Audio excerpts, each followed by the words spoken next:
Guys, my name is Joseph Herron, and once again, we want to thank you for joining us this Saturday afternoon. Guys, we have so much to cover with such little time to do it, so let's get right to it and introduce the star of the program. Guys, the Fight Saga editor, the one and only, Mr. Lee Cleveland. Lee, how are you doing this afternoon, sir? Great. Having a great Saturday. It's great to be here. I'm ready to talk boxing. Well, you know what? I wish we were talking boxing, brother. Unfortunately, the only Fight Saga we're going to be discussing is the current quandary between Canelo versus Golden Boy versus DAZN. This is a huge mess, Lee, and honestly, man, it's even hard to comprehend, like, where do we even begin when dissecting this thing? Because when you look at this, two things. If two things don't happen, then we're not even discussing this, and we're ready to watch some fights. If Canelo, if he agrees to fight Gennady Golovkin in September of 2019, like DAZN requested, this doesn't happen. And also, if the pandemic doesn't take place, DAZN's having a great year, right? I mean, they ended 2019 with a bang. Your thoughts on how quickly this unraveled before we get into every aspect of this lawsuit filed on Tuesday? Right, Joseph. Well, I think this is to be expected. Obviously, there's a pandemic, the downturn in the economy, the jobless rate has skyrocketed. They're saying it's the worst time since the Great Depression. As a result, DAZN is going to lose or has lost a lot of subscriptions. And as a result, they're losing a lot of money. And as a result, they can't pay Canelo $30 to $35 million a fight. So you can't draw blood from a turnip, Joseph. He's not getting that money, at least not right away. Obviously, Canelo says, hey, well, we had a deal. We signed a contract. It's just a big mess. It's a big mess, but being that we have an international crisis, Canelo should be willing to work with DAZN and, maybe fight for 50% or have it prorated some way. It's really unfortunate that Canelo's team thinks that that contract is sort of like Canelo's team should never have gone through with this lawsuit, period, given the international crisis that we're having and the crisis that the U.S. is having as far as the economy. I mean, it's hitting the U.S. harder than it's hitting most countries. Yeah, and you look at all sports in America, well, with the exception of the PGA, go figure. But you look at baseball, you look at the NBA, you look at the NFL, all numbers are down, and considerably. And you look at the boxing events that have already taken place. Now, keep in mind, we haven't had any major events in boxing here yet. But you look at the events that have taken place, numbers are way down. The largest numbers on Fox were Yordenis Ugas versus Abel Ramos, and that clocked in at an average of 1.27 million viewers. Right. That was the average. UFC really hasn't taken a hit either. So what are you to make of this? I mean, why do you think, obviously you just stated because of the pandemic, but what can what can these leagues do? What can the networks do? What can the promoters do? Is there anything we can do other than ride this out? I don't know. I'm not, this wasn't my background. I'm not an economist. But I would suggest that, A, be patient, be willing to give and take. You're not going to make the money. A lot of people are taking pay cuts. Sports, especially boxing, should be the same way. If it's almost like walking into your office or walking into your boss's office, and you're negotiating a deal where your boss says, Joseph, we either got to cut you, lay you off, or you've got to take take a 20% drop in salary. Joseph, you be smart. You work with these guys, 20 or 30%. You'll work with them. You'll work with the company. Ride this through. I think it's all about riding it through, and it's good. It's going to take a lot of patience on both ends, on the players' end and the owners' end. But I think the key thing is to be patient and don't expect to get your way. Both sides. Yeah, unfortunately, because of the contract given to Canelo from DAZN as well as Golden Boy, Canelo's gotten his way. He's had his druthers. I mean, if you look at some of the stipulations in the plaintiff's affidavit, right? And once again, guys, they just filed suit on Tuesday.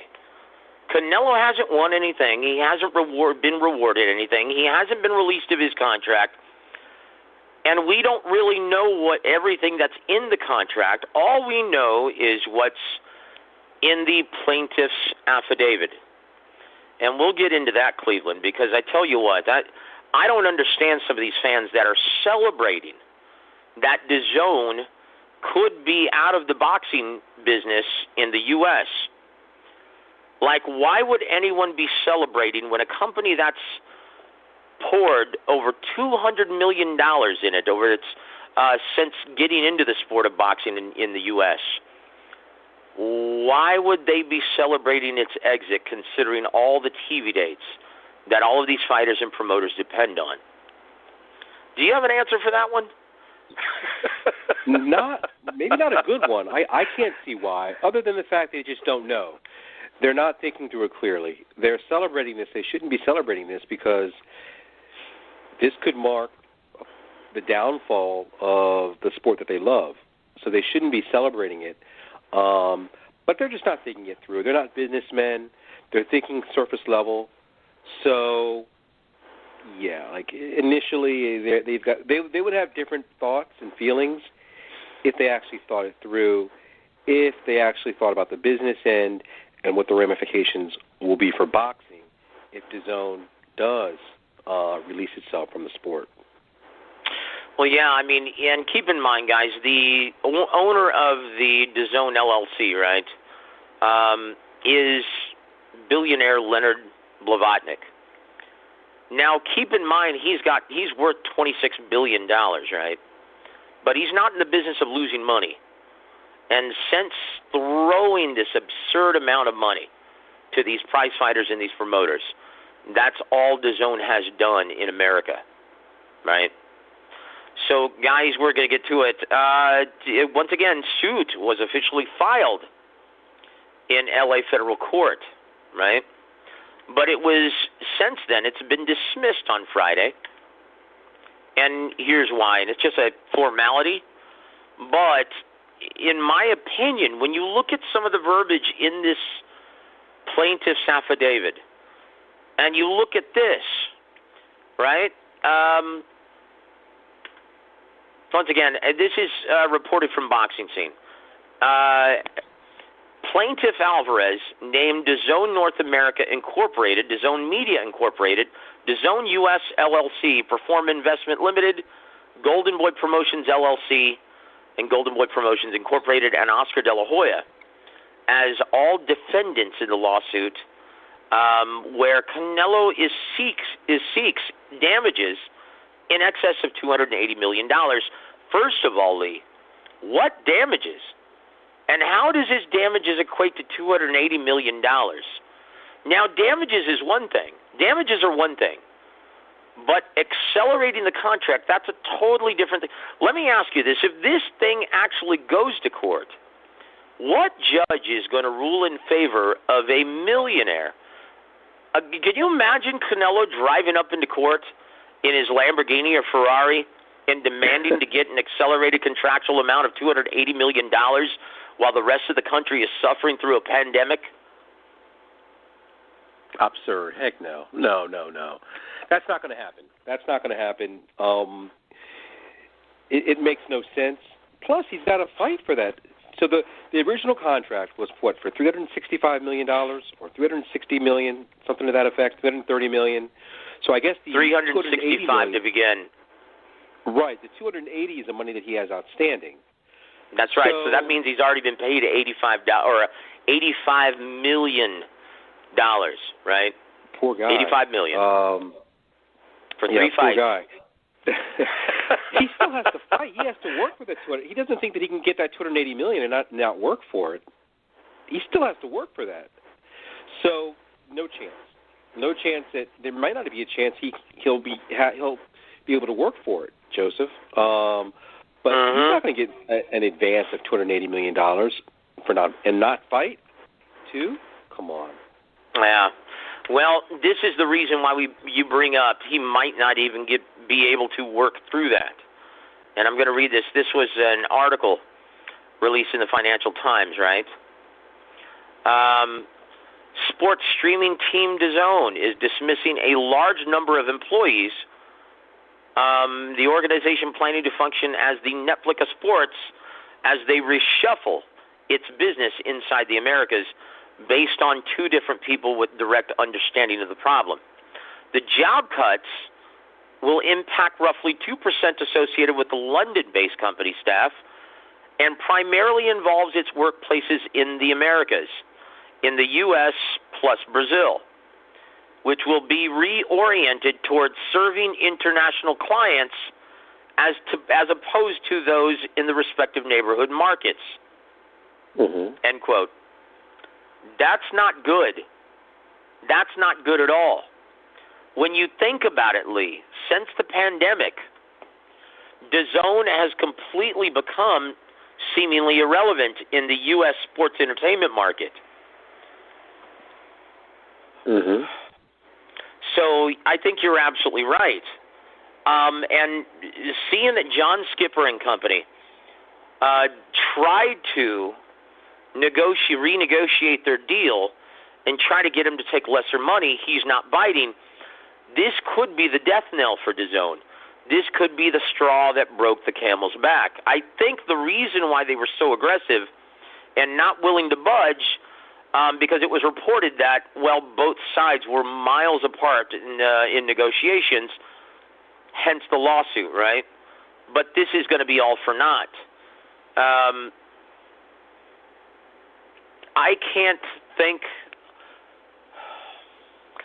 Yeah, I think this is DAZN's last-ditch effort in trying to salvage their operations in America. Your thoughts on this before we move forward, sir? Yeah, not much to add to that. I couldn't agree more. And that's why it's important that we should be on the bandwagon. We should be behind them. We should be hoping that they do succeed, for the health of the sport. But yeah, here's where the folly is, and when we look at, once again, the dismissal of this lawsuit,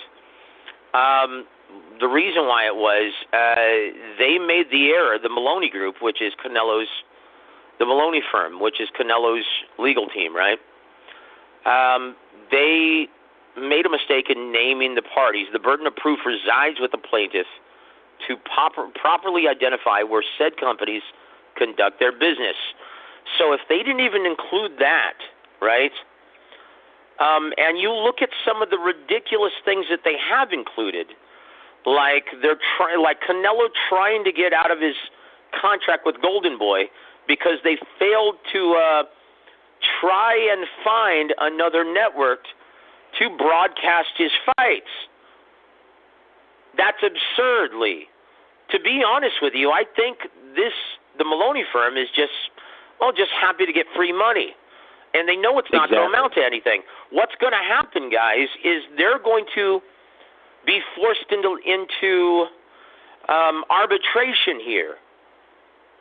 So basically, with the filing of this suit, they're going to be forced into arbitration before this ever goes to trial.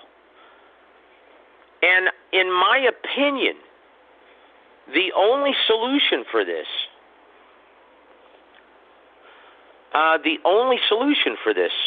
Lee, is DAZN is going to have to, and once again, go back on its word and start charging pay-per-view fees for Canelo fights, Gennady Golovkin fights, as well as Anthony Joshua fights. They're going to have to. They're not going to have any choice in this. And once again, ESPN Plus does this already for UFC events and boxing pay-per-views. Showtime pay-per-view does it. Fox Sports does it. Fox pay-per-view. So it looks like DAZN is going to have to renege on their initial claim that the pay-per-view, antiquated pay-per-view model is over. The future of sports, streaming sports, is on DAZN. That was their claim, right? It looks like, I think they're going to, if they want to continue service in America, I think they're going to have to renege on that promise, and they're going to start charging $30 to $40 every time Canelo fights. I agree. Your thoughts on that? I mean, do you think that that's a possibility? What other solution could there possibly be to get out of this mess? I can't think of any other solution other than them just terminating the contract, having that force majeure to terminate the contract and just say, okay, you know what, we're done. We're separating. We're not doing boxing anymore. We're going our separate ways. I think that's also an option. That's an option. The only other option is, if they want to continue in the boxing game, right, is to bring back the pay-per-view model, albeit temporarily, maybe for a year or two. But, yeah, bring that back until subscriptions are back up again. You know, and it's great that you mention and you bring up the force majeure, right? Because, to be honest with you, when you look at the colossal blunder that they forgot to implement or stipulation that they forgot to put in the original contract, basically giving Canelo Alvarez the final say on all of his opponents, and them not having any kind of say in who Canelo fights, they can't force his hand, according to Canelo's affidavit, right? And according to their lack of, well, they haven't been able to stick him in the ring with Gennady Golovkin up to this point. So once again, John Skipper really made a colossal blunder in giving Canelo Alvarez the final say in all of his opposition. Not only are they paying him regardless, $35 million regardless of who he fights, but they're also giving him the final say in choosing his opposition. How stupid is that? So if they fail to make any kind of provision protecting DAZN from this, do you think maybe they forgot to include a force majeure clause, a very common clause used in most big money contracts? Do you think they forgot to include it in this? I certainly hope not, but it's a possibility. But it's for a $365 million contract. There has to be something in there, Joseph. There's got to be some sort of stipulations. I can't even imagine. I don't even want to go there. I mean, there has to be something. You know, there has to be something for DAZN to basically say, hey, we're going to terminate this contract if A, B, C, and D, or we're not going to pay if X, Y, and Z. Because they could easily get out of this, right? And once again, guys, a force majeure is a very common clause which states it protects both parties from unforeseeable circumstances that prevent both parties from fulfilling a contract, right? And in this case, it would be DAZN, right? Right. So that, I mean, that's you're right. You're absolutely right. In a $365 million contract, to not have a force majeure is just asinine. But once again, John Skipper's not an attorney, although he's responsible for putting together the deal for ESPN, bringing the NBA, and that's pretty much how he got the job with DAZN, right? But he's not an attorney. Can you believe this? He has a master's in English Lit. That's as far as it goes, brother. Nice. Now, I remember when Ken Hirschman left HBO, I asked Don, I said, well, why don't you lobby for the job to be the president of HBO Sports? And why don't you hold these promoters' feet to the fire? And he said, well, that's what it would take to really revive boxing on that platform. He said, but most of the time, Showtime and HBO, all the networks, they usually like to hire attorneys because they deal in such big money contracts And Lee, now we see why. In my opinion, two things have to happen, right? In order for DAZN to continue operations in America and to revive the boxing, revive boxing and revive subscription numbers, they have to do two things. One, first and foremost, fire John Skipper. He is incompetent. They need new leadership. And two, hire Big Lou DiBella, who, in my opinion, was the best president of HBO Sports in the 90s. He did an amazing job. That, to me, he is knowledgeable enough. He's a Harvard Law graduate, and he did a superb job at HBO before Ross Greenberg started to ruin it again. But in my opinion, man, Lou DiBella would be perfect for this job. Yeah, he's kind of a jerk, and yeah, he's kind of full of himself, but he's smart, and he's a shrewd businessman, and he's always been able to make great fights for his platform. When he was on HBO, boy, HBO Sports was in its heyday. Do you remember how great the 90s were for HBO? Awesome. Classic. And this is when they were going head-to-head with Showtime Sports. Yeah. I mean, do you remember how many times Mike Tyson and Evander Holyfield flip-flopped? I know. I mean, but guys, make no mistake. I know we're dogging on DAZN right now, guys, but look, Canelo is being a diva. Let's make no mistake about this. Canelo is being a total diva. This could have all been avoided had Canelo agreed to fight Gennady Golovkin in September of 2019. But here's the monkey in the wrench. In the plaintiff's affidavit, Lee, Canelo's legal team is claiming that they had no idea that DAZN wanted them to fight Gennady Golovkin in September of 2019. He's claiming that Oscar De La Hoya and Golden Boy never gave him the memo. Do you believe that? No, not at all. That was a fight everyone wanted to see. How could they not know it? Of course they knew it. Well, no. Of course, Oscar De La Hoya and Golden Boy knew that DAZN was pushing for that fight. But Canelo's claiming that sense of urgency wasn't explained to him. That they had no idea that DAZN was insistent that Canelo fight Gennady Golovkin in September of 2019. I don't believe it either. I think both parties are passing blame onto Oscar De La Hoya. I mean, it really stinks. Both parties in this now. Canelo's claiming that he was in the dark and he had no idea that John Skipper and DAZN was really pushing for the Gennady Golovkin fight, the third fight, right? And DAZN is claiming that Oscar De La Hoya and Golden Boy were telling him that, oh, yeah, no problem, we'll get Canelo to do it. They're both claiming that Oscar's been playing both sides, right? Do you believe this? No, I don't. No, here's what happened. Here's the truth.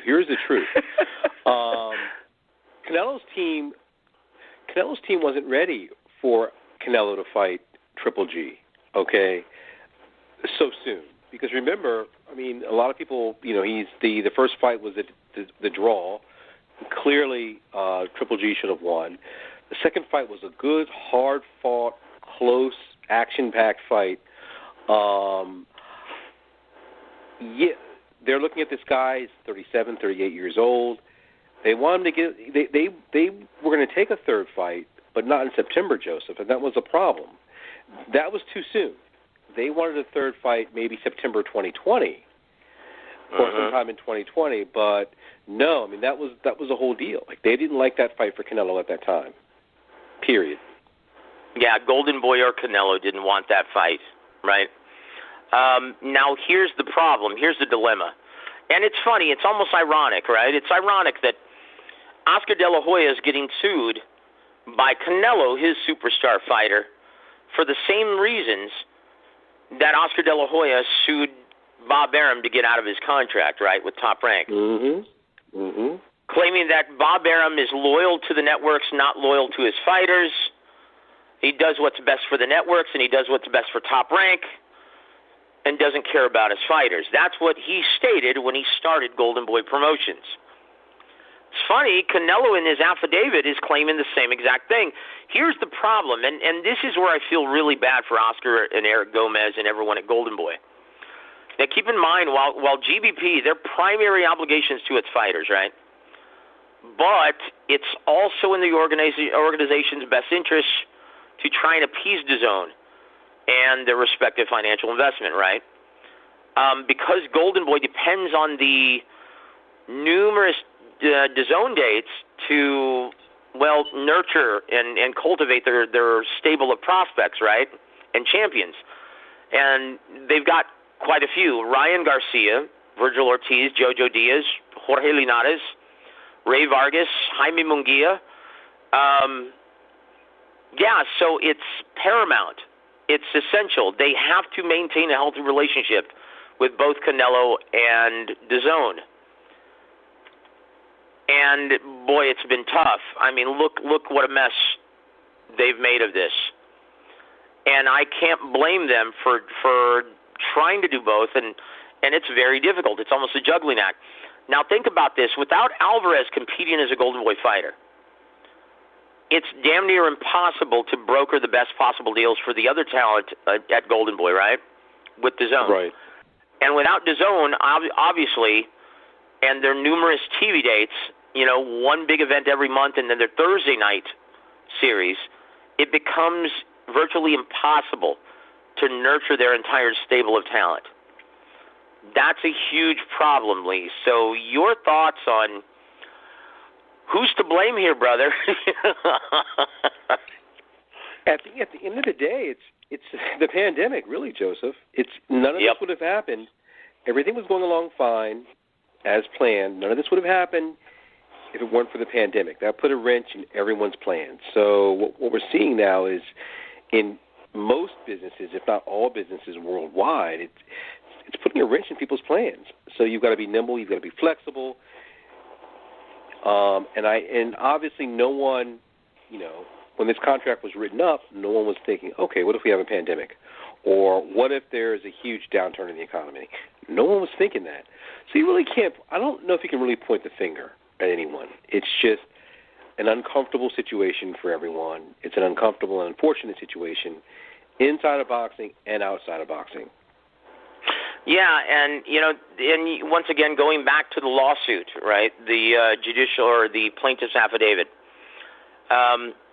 once again, they don't even know, according to Canelo, he's never seen a copy of the contract between DAZN and Golden Boy, because technically the contract is between DAZN and Golden Boy. DAZN pays Golden Boy $40 million. $5 of it is to try and furnish the opponent, and $35 million gets paid to Canelo from Golden Boy Promotions, right? Yeah. So technically, Canelo doesn't even know what's in the contract. Yes, yet he's suing for breach of contract. Once again, I think these attorneys are just taking advantage of Canelo. Either that or he's getting some really terrible advice. Like you stated last week, he's surrounded by a lot of urban advisors who are filling his head full of a bunch of BS. Because when you look around the boxing solar system, none of the other biggest stars of the sport are currently competing. Do you hear Deontay Wilder bellyaching, Tyson Fury bellyaching about it, Anthony Joshua? No, because they want the benefit of that huge site fee and the live gate. They understand. They're like, no, I'm happy waiting. I'm fine. Triple G. Unfortunately, though, like it's funny. None of this would have ever happened, right? Rather, like if DAZN just said, "Yeah, we're going to have to push back, you know, until everything gets back to normal. We're going to have to push back your fight, Canelo, until 2021, maybe January." If they had just done that, we wouldn't even be talking about this. Mm-hmm. Because that's the case with Tyson Fury and Deontay Wilder, right? Basically, Bob Arum and Al Heyman, they're like, yeah, we're going to have to push it back until, well, now they're looking at December 19th in the new Raiders Stadium in Las Vegas. But we'll see. That's been tentatively scheduled, right? Anthony Joshua is tentatively scheduled for December 12th. But once again, we'll see if DAZN's even in business. Yeah, that's a big problem. Like, this would have never happened, and I think DAZN realizes, well, our subscriber, even with these little fight cards that we're featuring with Matchroom Sport, these aren't creating any new subscription rates in America. We need the big stars. We need the big stars of the sport to compete for American subscriptions to rise again, to get back to normal. So we're going to take a look at a little bit of this. And once again, I think these attorneys are taking advantage of Canelo because, one, they didn't have the appropriate residence and address of DAZN LLC, which is in New York, right? They're an international company. Their U.S. location resides in New York. They don't even know, like I said, they haven't even looked at the contract. They don't even know if DAZN, 1, has a force majeure, or 2, has venue rights. So why file in L.A. if DAZN actually has a venue rights stipulation in their contract? That means they could get a default judgment in L.A., but good luck connecting it in New York because they don't have because they don't have venue jurisdiction. This is stupid. This is a bunch of ignorance, and it makes no sense. In my opinion, Lee, and correct me if I'm wrong, because this is my theory, I think this is a huge warning shot by Canelo, and they have no expectations of this going to trial.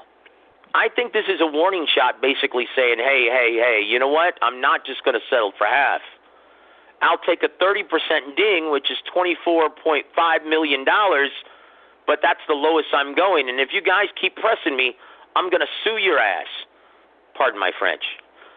That's my theory. What do you think of that? I think you hit it right on the head, Joseph. There's not much to add to that. You might be right. So they're coming across, it's like speak softly and carry a big stick type thing. Maybe that's their objective. Who knows? I mean, really, it depends on what's in the contract,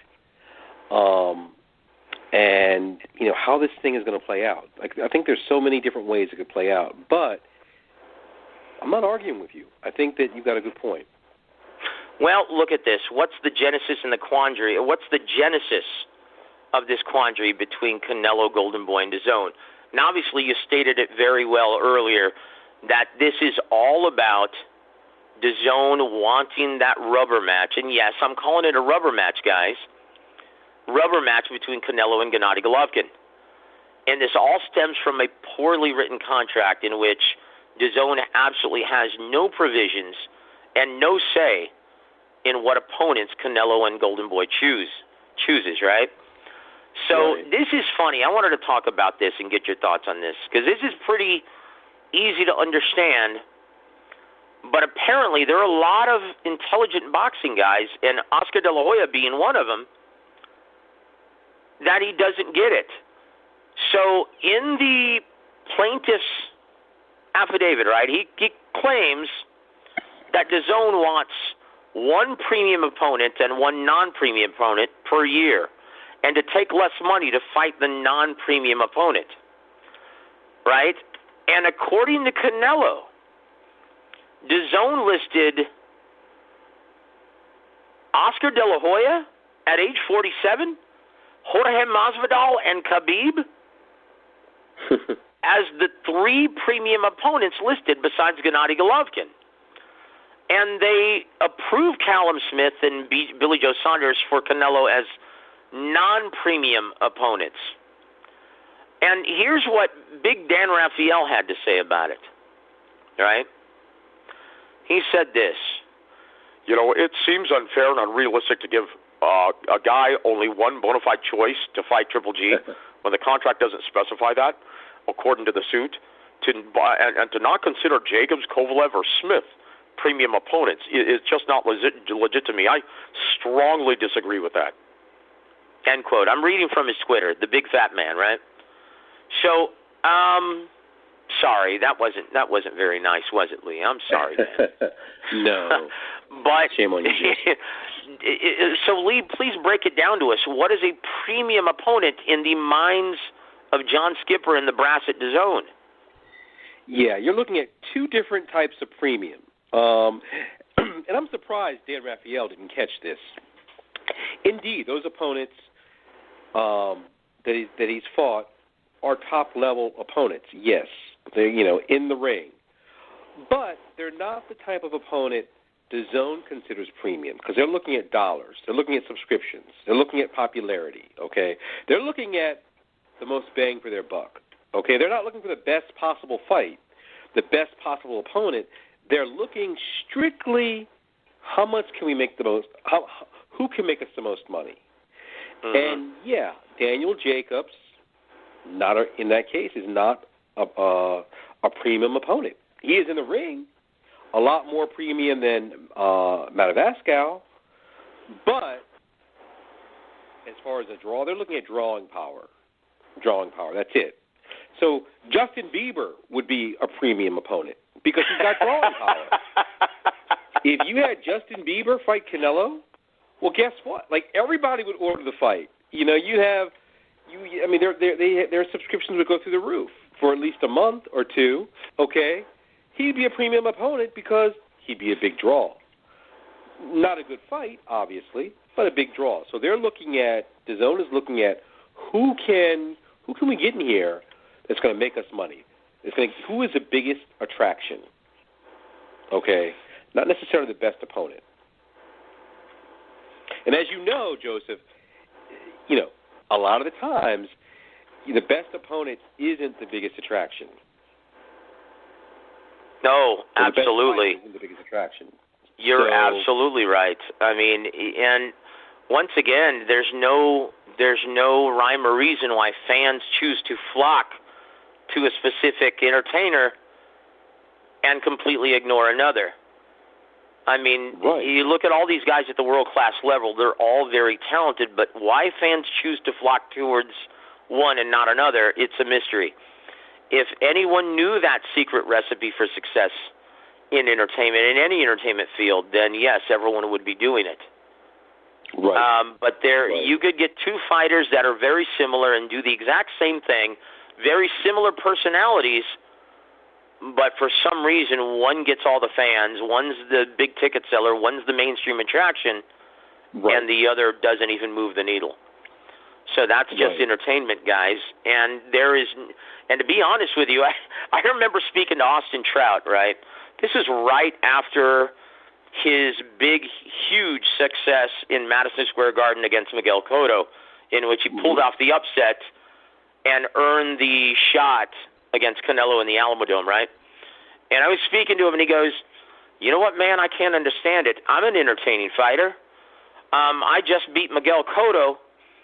I don't understand why my brand isn't getting any bigger. I've got a much better personality than Canelo also, but for some reason, the Cinnamon Boy, he's got all the fans. He's got everyone kissing his rear end, and I don't get it. What do I have to do besides beat his ass in the ring? And I'm like, you know what? I wish I knew that, Austin. Right. Yeah, he was a little upset because he's a naturally charismatic, funny guy, Austin Trout, right? And he couldn't understand why, even after all the interviews that he did, it was Canelo with the personality of a stick that attracted all the fans. Right. Personality of a stick. But look, man, when you look back at this, right, who's at fault here, right? DAZN blames Golden Boy. Golden Boy blames DAZN. And Canelo blames both factions. But for what exactly? He hasn't been ripped off. They haven't shorted him in money. No. None of the big stars are currently fighting right now. What actually is this all about, Lee? I mean, it's like they're blaming each other, but for what? Nothing's happened. Right. What is this really all about, man? I mean, think about that. Yeah. What are they actually blaming who for what? Because what has actually happened? It's one giant cluster. That's what's happened. I think you're right, though. I think maybe Canelo's team is firing warning shots, saying that, well, we don't want you to back out of the contract. You still, even though there's a pandemic, you still owe us something because we have a contract, even though there's a pandemic. So don't even think about backing out of your contract. Don't even think about unleashing a force majeure or enforcing that. Maybe it's just them saying, yeah, we're still here and we still expect to get paid something, a large amount. Maybe not the $30 to $35 million he was promised, but as you said, we'll take $24 or $25 million. We'll take that. I think that's my best guess as to why this is all happening. And obviously, the pandemic again this is all forced, so it's kind of hard to point fingers. That, and then the fact too that I think Canelo's being a diva. He's basically, he's not. It seems like he's going to be a little stubborn in the negotiations process. He's not willing to work with DAZN. So who knows what will happen? I don't have the slightest idea. I don't have the slightest clue. Well, it's funny to try and help kind of Canelo get through this negotiation process. Here's the one thing, though, Joseph. One thing real quick, though, I feel to mention is I don't think he's going to find anyone that's going to pay him all those millions. So I think he's with the best possible company right now because you're not going to get that from ESPN. You're not going to get – I think that right now he's with – as far as getting paid, he's with the highest bidder right now because he's not going to get that money from these other outlets. And I think that's going to be huge. I don't know if they realize that. Maybe they think they can conveniently go to Al Heyman. They think they can conveniently go to ESPN or some other outlet. Maybe they don't realize it. But once they realize it, they're going to be willing to work with DAZN. Well, if it's not too late. Yeah, I think that they will eventually work through this if, and this is a big if, Lee, if DAZN still wants to operate in America. If they still want to do boxing in America, they will forge through this, and they will come to some kind of agreement. But that's a big if. We'll have to wait and see. It's all contingent. It is contingent on whether or not DAZN wants to operate still in the U.S. But you know what? After receiving a copy of the plaintiff's affidavit and suit filed in L.A., right, on Tuesday,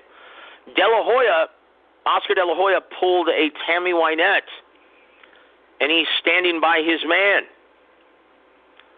because he stated this, quote, and this is reported by Boxing Scene, he stated, quote, "In my mind, Canelo is willing to fight anyone.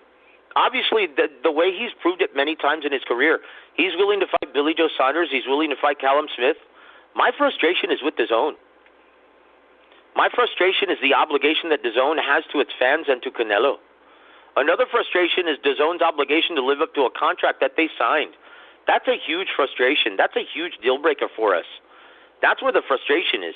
How can you fight a top-level opponent like Callum Smith, an elite-level opponent like Callum Smith and Billy Joe Saunders, and then have DAZN not live by their contract? It doesn't make sense to me, and that's where the frustration is," end quote. Yeah, I'm sorry for my terrible Oscar De La Hoya impression. My apologies. It sounds just like it. But of course it made sense, Joseph. Again, we have an international pandemic. People are losing jobs. DAZN is losing subscriptions. They're losing money. They don't have the money. Mm-hmm. I mean, it makes a ton of sense. I mean, the money's not there. Where are you going to get it from? If you don't have it, you don't have it. And DAZN does not have that money. because people aren't going to buy the subscriptions because they don't have. A lot of people lost their jobs because they don't have money. So if you don't have it, you don't have it. Don't blame DAZN. Yeah, I think, and Oscar knows this. He's saying this for the benefit of the fans and for his public image, and because he's being sued currently by a superstar client. He wants Canelo to, he knows his Golden Boy Promotions is much better off with Canelo. I don't know where he's going to get that many TV dates, though, anywhere else. Where is he going to get them? ESPN already has a ton of TV dates that they've given to Top Rank. Right. Showtime is in bed with Al Heyman, Steven Espinosa, and neither Al Heyman nor Steven Espinosa like Golden Boy very much. You keep in mind, they both used to work with Oscar extensively. Right, exactly. And he knows. Think about this. When Al Heyman and Richard Schaefer left Golden Boy Promotions, stopped working with them, keep in mind, the only thing that kept Golden Boy in business was the fact that Canelo decided to stay with Oscar De La Hoya. Right. That's the only reason why we're even talking about this right now. Exactly. So, yeah, Oscar's standing by Canelo. Now, whether or not that improves his relationship with Canelo, I don't know, because it's been fractured since everything that happened in August of last year with John Skipper, once again asking De La Hoya to, strongly urge Canelo or ask Canelo if he would fight Golovkin in September. Obviously, they didn't want that. They ended up fighting Kovalev. And, yeah, that's what was the genesis of their fractured relationship. That's what started this entire ball rolling, and it's just been, one big soap opera, right? So, exactly. And there's another stipulation, right? And this is why I was just going to bring up. So the WBC, right, they tried to help Canelo kind of forge through this negotiation and mandate a fight. Basically saying DAZN, nope, according to WBC bylaws, Canelo will have to face Avni Yildirim. And DAZN's like, nah, I don't think so, man. So now this has been ordered, according to WBC bylaws, to go to purse bid on September 21st. While this is going on, do you see anyone bidding on this fight, Lee? Or do you think Canelo will withdraw his name from WBC super middleweight contention? I think there's a good chance at the latter, that he'll just withdraw his name. I mean, he's still Canelo Alvarez. He's still a big star either way. It's always good to have a title, but it in the long run, it's business. I wouldn't be surprised if he just withdrew his name. Again, think about this. I think, but on the other hand, though, if you're Team Alvarez, you want to fight this guy because this is more like a showcase fight. You've been out of the ring for a while, for a long time. You don't really want to match him up with the big boys, the heavy hitters right away. So this is a good fight. This is sort of a good welcome back fight for him. This was a good welcome back opponent for him. So in that aspect, I can see his handlers wanting that because this guy is not a threat. Unlike Callum Smith or unlike Billy Joe Saunders, some of these other guys, this guy is not like a major threat. So I can see both ways. I can see him pulling out, but I can also see his team saying, hey, we really want this fight. This is a perfect fight for Canelo right now. Welcome back to boxing. Here's sort of a, not Rocky Fielding, maybe a step above Rocky Fielding, but nevertheless, not a major threat. Should be an easier fight than some of those other guys. Yep, Canelo would break him in half, Lee. But no, I agree. So we're going to play, and this is usually a segment that's confined, and this is usually Ronnie Shields' exclusive segment, right? Fact or Fiction. We're going to play it this way, right? Fact or Fiction, Lee Cleveland. DAZN works out deals with Gennady Golovkin and Canelo Alvarez to take less money, but they get to fight on one dual headlining card. Abnil Yildirim and Zarameta in a co-headliner reintroducing Gennady Golovkin and Canelo Alvarez on the same fight card and promoting a huge Cinco de Mayo rubber match for 2021. Truth, fact, or fiction? Man, you put me on the spot. That's a great idea, Joseph. I like to think I think it's possible. I'm going to say fiction, but that's certainly, I would love to see that. I think you're right. It's wishful thinking, man. That's wishful thinking, but that's you're thinking like exactly like a promoter. Like that's great thinking. That's great forward thinking. I never thought about that, but I could see them adopting that for a lot of reasons. But no, this is boxing, so that won't happen. You know what, brother? Honestly, man, that makes too much sense. That makes too much sense. Yeah, you know what, man? I think Canelo would agree because he's asking for more money, right? He's already asking for them to live up to their contractual obligation to DAZN, right? But Canelo's also, if he's going to fight Golovkin, he actually wants more than his $35 million. Can you believe that? So my logic is, well, short pay him in the interim just to reintroduce him to the DAZN audience and build subscription numbers again, and feature him in a co-headliner, and then, yes, pay him the difference if he steps in the ring with Gennady Golovkin. And you charge everyone a pay-per-view price. That's going to do $1 million easy, or a million purchases, I think, easily, right? This is the rubber match. This is the one that we've all wanted, and Canelo fans will order this, one, because Canelo's improved since their first two fights, and Gennady has seemingly slid.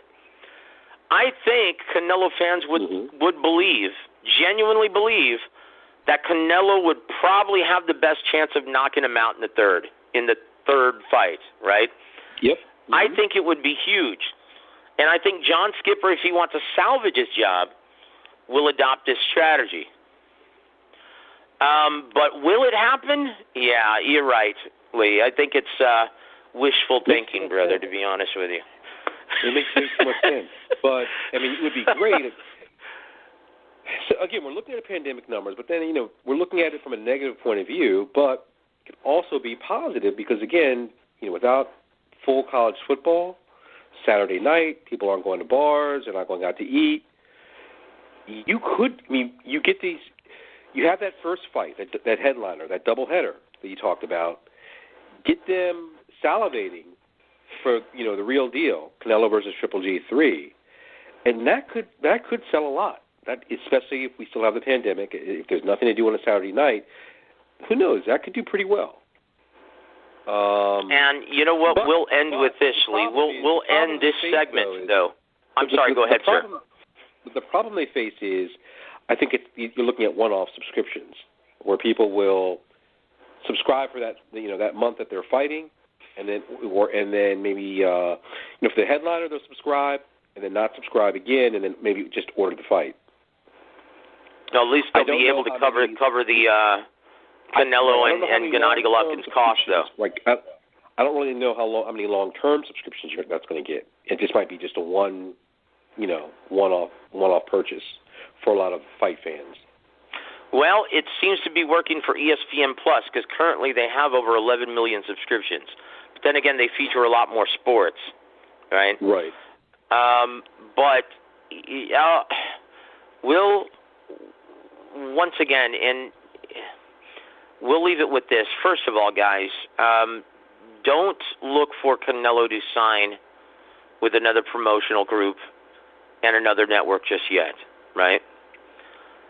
This is all contingent on whether or not DAZN will be willing to show fights and promote fights and broadcast fights in the U.S., right?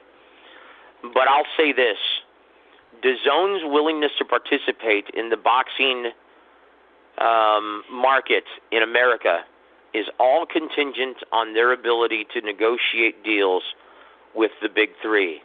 If they can't renegotiate deals with the big three, then forget about them filling up their calendar. It's not going to happen. Think about this. Look at their calendar right now, guys. How many events do they have for the remainder of the year?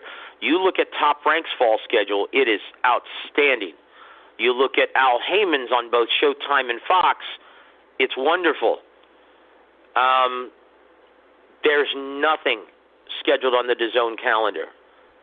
And there are a lot of them in the works, but once again, that's contingent on their ability to strike deals with the big three. As DAZN realizes, there are no pushes in subscriptions without the big three being scheduled on the calendar. And that's what we'll leave it with, guys. If you had to make a prognostication, Cleveland, what do you think is going to happen for DAZN and in the market of boxing in the U.S.? Unfortunately, and maybe I'm being a little negative, unfortunately, I think they're going to pull out. The reason is that they paid Canelo all this money. It was the biggest contract in sports history at the time, and that may have been one reason why they were in a rush to do it. I know there was a concurrent baseball contract that happened right around the same time, so maybe they were in a rush to get this done for publicity reasons, but at the time, it was the biggest contract in sports history, this Canelo deal. But the problem is, I don't think it's working out for them. It hasn't been disastrous, but the first 2 or 3 fights, just they're not getting the subscriptions they thought that they would get. And I think that maybe this pandemic, it could be an angel out of the clouds for DAZN, because now they have a reason to pull out. Now they if they have a force majeure, they have a reason to pull out. I think they're probably the brass at DAZN is saying, you know what? Hey, here's our out right now. Boxing it wasn't doing as well as we thought it would. We have an out. Let's take it. Yeah, unfortunately, they thought with Floyd Mayweather, all the money that he made in his career, especially at the tail end in that lucrative contract with Showtime, right? Right. And also the fight with Conor McGregor. That's right. They thought that all they had to do was sign the 3 biggest stars of the sport, and they'd be golden. And at the time, it was Anthony Joshua, Canelo Alvarez, and Gennady Golovkin. Well, they did that, and yeah. Boy, and it's really depressing. It's really unfortunate when you look at it, because they ended 2019 so strongly. I mean, think about it. Look at that schedule. In consecutive months, Gennady Golovkin fighting Sergey Derevyanchenko, Canelo Alvarez facing Sergey Kovalev, and Anthony Joshua facing Andy Ruiz Jr. in their rematch. That was huge. The future definitely looked bright for DAZN. Boy, now look at it now. Wow. I hope you're wrong, Lee, but I'm fearing that you're right on the money. Well, remember, there was some last December we were talking about DAZN numbers, and there was some discrepancy over the numbers.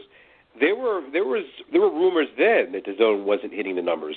Even with all these big fights, what they had projected was still lower than what they were getting.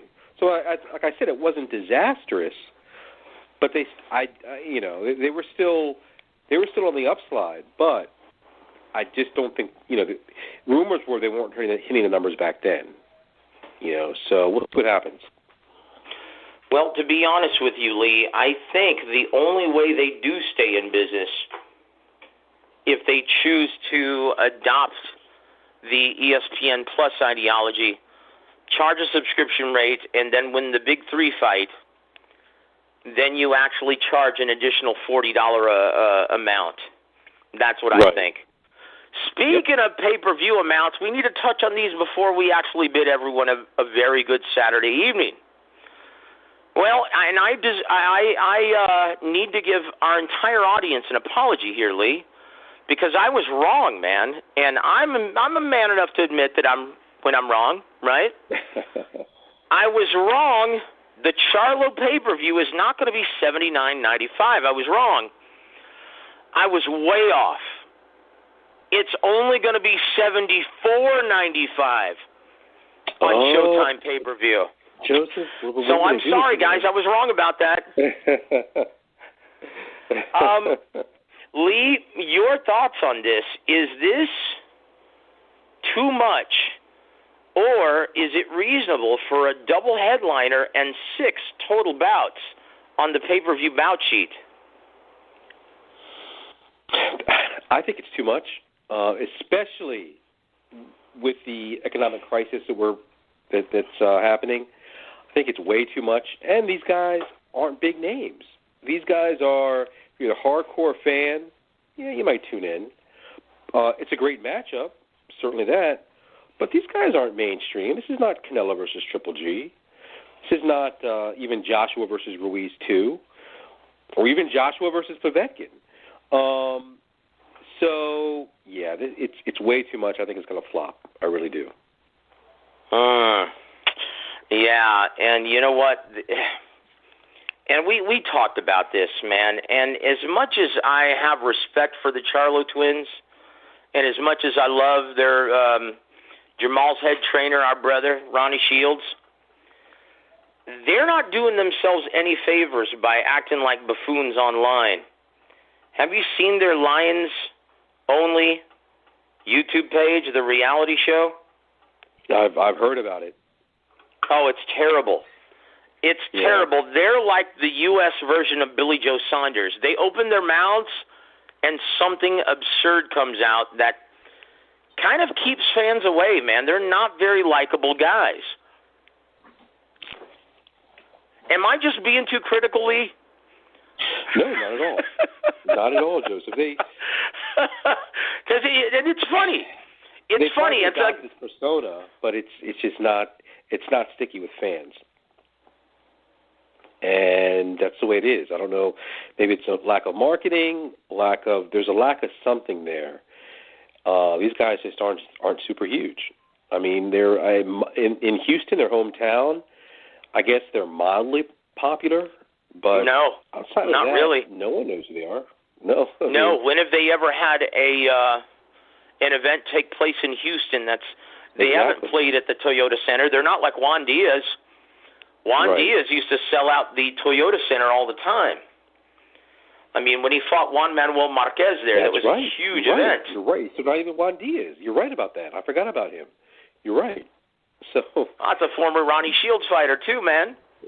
Exactly. I'd forgotten about him. You're exactly right, though. Yeah, they couldn't fill out the, what is it called, the Reliant Theater, the Reliant Arena, the one right next to the big Reliant Stadium, home of the Texans.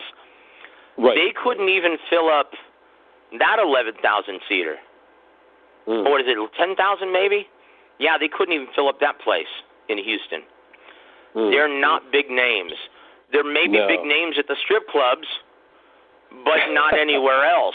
For some strange reason, they've just never been huge commodities. So that tells us that this move to pay-per-view is all because Steven Espinosa does not want to pay out for these two fights. Because you think about it, they're guaranteeing, almost $10 million for these two fights, right? That's ridiculous. Now, here's the case, Joseph. It's a premium fight with premium fighters, but premium is based on the matchup inside the ring. You know, it's not a premium. These guys aren't premium fighters as far as being draws.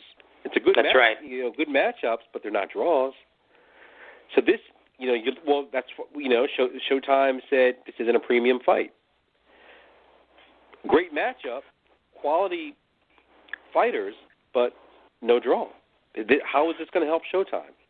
That's right. Well, apparently the PBC fans don't seem to have any problem with Steven Espinosa not deeming these premium matchups. So, yeah, I mean, this is being thrust on the pay-per-view platform at our expense for the simple fact that Showtime does not want to pay for these without the added revenue stream. And that's it. Right.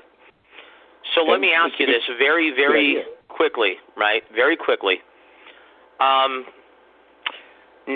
the Charlo twins, especially Jamal, has decided to make this kind of a theme for the evening, and you're going to see it on September 26th, Black Lives Matter, right? Now, that hasn't really bode well for mainstream America with the NFL, with the NBA, or with the MLB. Do you think it's going to be a factor in attracting or repelling projected buyers? It's boxing, Joseph, so anything can happen. I mean, controversy is sometimes a huge attraction. There could be people that don't like the idea that this is don't like the publicity for Black Lives Matter. Maybe they're interested in this fight because they want to see the Charlo lose.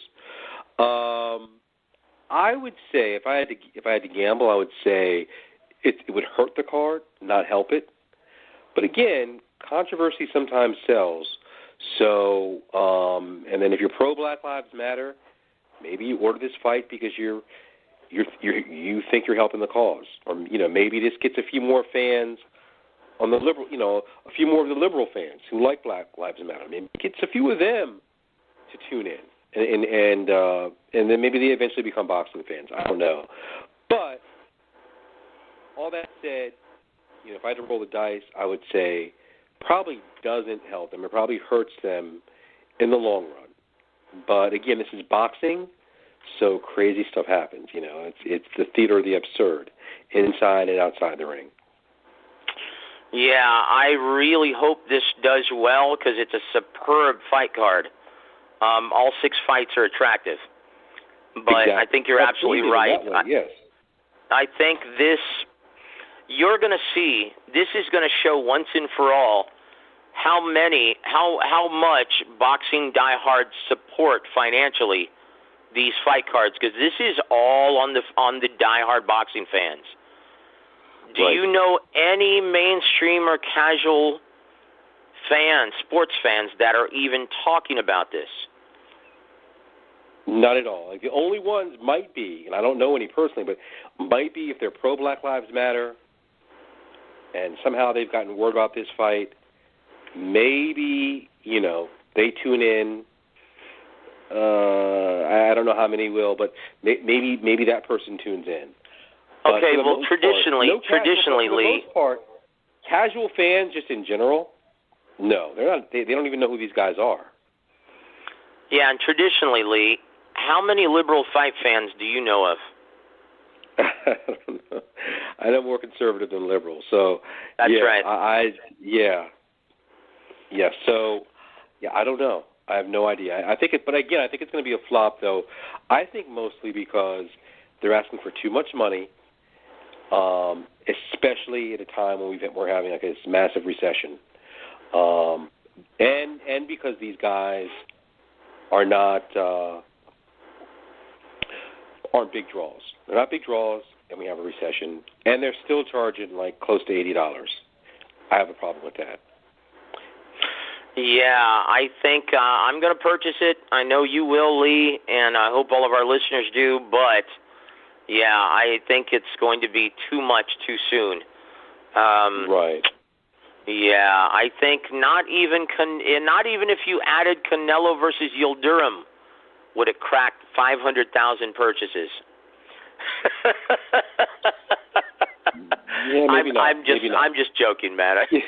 I mean, who knows? It should be. I'm very interested though in the numbers because that's going to give us a good idea of sort of where boxing is in this coronavirus era. Where is boxing? how many people have been impacted? I mean, a lot of these fans are blue-collar fans that may have lost their jobs. They don't have the money like they had before, so they're canceling their subscriptions, or they're not paying these pay-per-view premiums. So it should be really interesting to see exactly how this does. You know, very quickly, brother, going back to Canelo, right, and this is going to be the last thing that we discuss. Right. If Canelo actually gets a temporary order, right, from the court that states that he is a free agent and he is free to compete on any other promotional group's platform and on any network, do you see him going through with his fight with Avni Yildirim? And how do you think that does? What do you think happens if he is successful in getting a temporary order and he is serious about leaving Golden Boy and DAZN? Who picks him up, and do you think he's successful? Do you think he goes through with that? Your prognostication on that situation? Yeah, I think so. I think that he would, only because it's if he can somehow get the money, if he can get $22 million, I don't know where he's going to get it from, but if Al Heyman wants to pay him $23 million for fighting this guy, absolutely, I think he would fight him, because it's again, you've got that risk versus reward. You've still got a decent reward without taking all that risk. Very good. Well, that's gonna. I'm sorry. Go ahead, Lee. So I mean, and that's huge. That's huge. Like, again, it's almost like a Rocky Fielding number 2. If you're Canelo's team, you want as many Rocky Fieldings as possible. Boy, that's not what the fans want, brother. That's not what the fans want, obviously. But it's a business. Again, that risk versus reward. So, hey, he's had some tough fights with Kovalev and Jacobs. He's had a long layoff. This guy's a perfect welcome back opponent. Well, we do have a listener that asked a question earlier, and they sent it to my email, so I'm going to read it to you, Lee, and we're gonna put this in part of our segment on YouTube, okay? So make it good, brother. He asks, guys, Spence and Crawford have spoken directly via phone and FaceTime, and they've talked to each other, and they want to fight. What does this mean? Does this mean we'll see them finally square off if Spence is successful against Garcia?